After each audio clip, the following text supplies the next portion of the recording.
there's another thing that I can tell is that, I have this great death scene in the movie, right? Yes. Yes. And wait, before you start that, Jim, what did you say to me earlier about? My friend Adam Novak, who has worked at William Morris for 35 years, I was talking to him earlier today, and he said you have one of the great classic death scenes in movies from Departed. So that's the build up to that. Anyway, very sweet. Go ahead. Wow, thank you. Go ahead.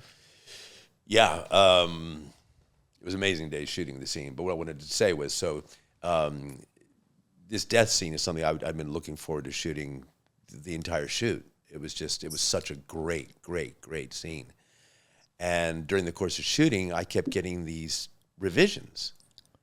And my death scene was like, a page and a half. And it was getting whittled down each successive time. And then I was like, what the fuck? Scorsese doesn't like me. I'm doing something he doesn't like, or what's going on? And one day I came on set and Jack was like, hey, Mark, do you like what I did with your character? And I was thinking, what you did? Yeah, do you like it? And I was like, yeah, sure, because I've been seeing the revisions and wasn't liking it at all, but I was like, yeah, it's great. I was so despondent and depressed because my scene went from a page and a half to like next to nothing. An eighth of a page. It was an eighth of a page. Should have done with Jack. Yeah. No, go ahead with your story. To keep the camera rolling. So it was really depressing. This scene is one of the last scenes we did in the movie. And I get flown back to New York. I'm really not looking forward to it. And get in my hotel room, and it's like, I don't give a fuck anymore. It's like, this is your death scene that you're going to shoot. Yeah, it's the been big cut scene down for to an the eighth from a page and a half. Okay. Yeah, to nothing. Right. And I get in the hotel room, and I'm really kind of foul mood, and this big envelope gets pushed under the door. I go over and pick it up. I think it's just the call sheet. Yeah. This big fucking envelope that says in black marker, "This is the scene." ! Underlined.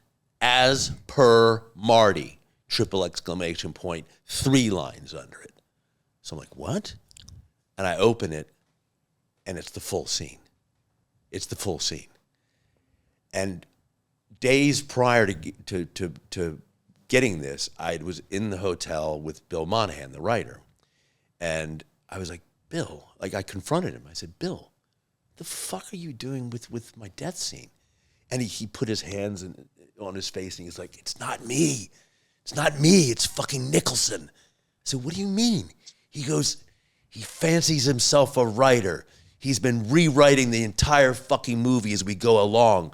And I said, well, what do you mean? And Scorsese lets him do it. He says, we're mollifying him because if we don't, we're afraid he might walk the picture.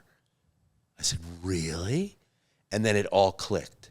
That's why Jack said that thing to me that day. He was fucking around writing, not even his own shit. I'm just swear to you. Yeah. But what a relief to be able to have that, the whole thing to play. Working with Leonardo is friggin' amazing. He's the real deal. He's a great person. He's a great human being. And yeah, man, we shot 10,000 feet of film on this scene, and on that scene, dude, it was amazing. I think Robert Rodriguez spent less film shooting, I'm telling movies. You. No, it was absolutely amazing. And and Michael Bauhaus, the DP, like you can see, like he this guy would spend 3 and 4 hours just lighting every corner of the set. And then we'd come in, and normally it'd be like hour and a half, whatever. But Marty just left the camera rolling, and we go back, and then he would send Joe Reedy in because Marty can't be on the set with all the smoke because of smoking cigarettes in his life and whatever else. But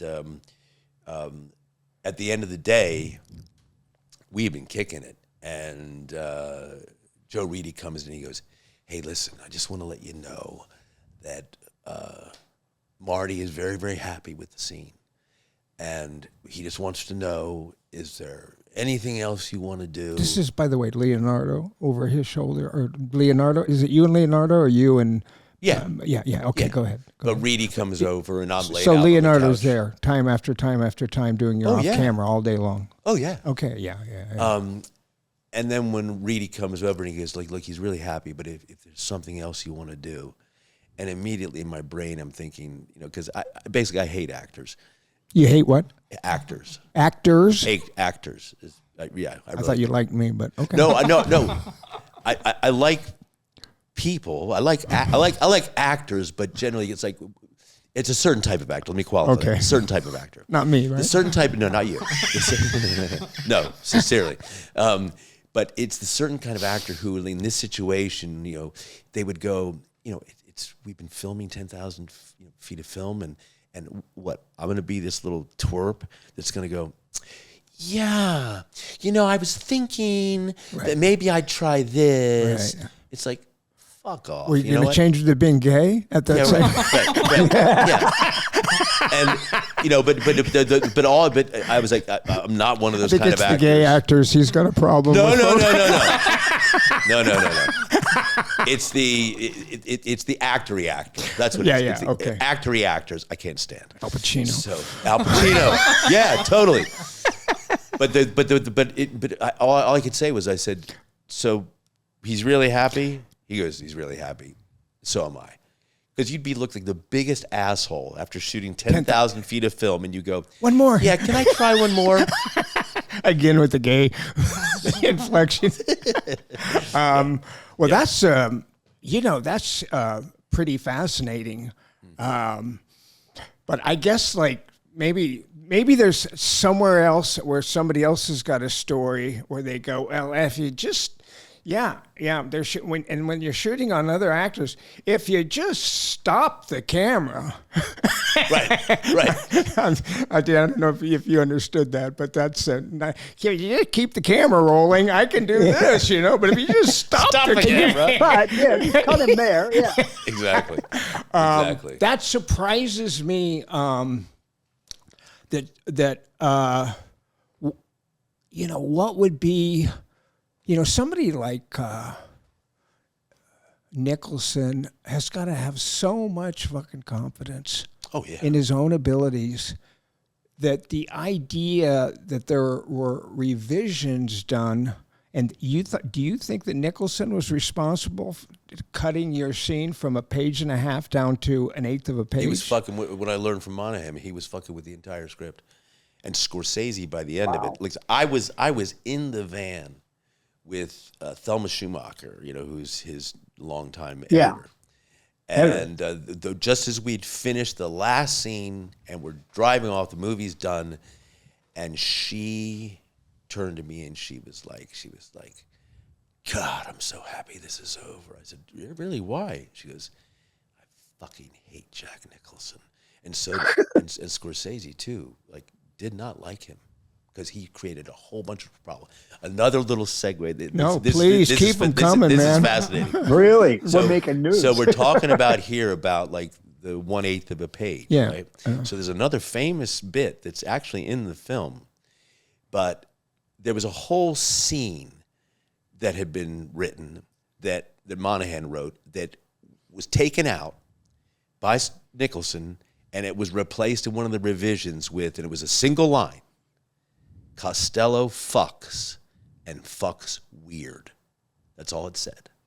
Okay. And Jack forced Scorsese to get the one actress, Kristen Dalton, and they got another actress, a black actress. Yeah. I remember both of those beautiful women. Yeah, beautiful. And Jack had this scene where they were dressed in beautiful negligees and shit, and there's a big pile of coke. Yes.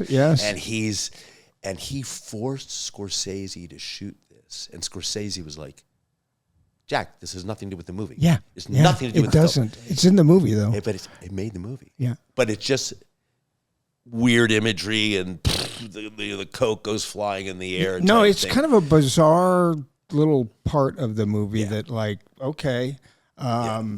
not the character. And not the film. But it's fascinating. Like I Jack Nicholson. Like I got to chatting with him and one night. It was like because he wears the earwig, right?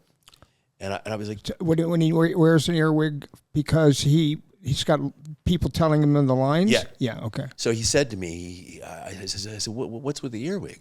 And he was like, oh yeah, Marlon taught it to me. Marlon. I was like, really? What's it about? He goes, it makes everything more spontaneous. I hear it for the first time. And I don't have to memorize my lines. This is what he said to me. Okay. He said, I've never read the script. What? I said, what? Really? No. I like it to be spontaneous. And I said, he said it's the same thing with the accent. I said, yeah, but you were born in Brooklyn. You can't do a Boston accent. He's like, no. For something, I'm not gonna bother. And it's the one thing. It's the one performance in the movie, which he always has his Jack moments that are great. But it's the one part in the movie that's like. Leonardo's accent was fucking great. Yeah, but it's like Jack is in a slightly different film. Yeah. Just from the choices he made, it's slightly different, and but still, you got to admire the dude. I mean, he's got a bug. He's got a bug. Tells 1,000 stories.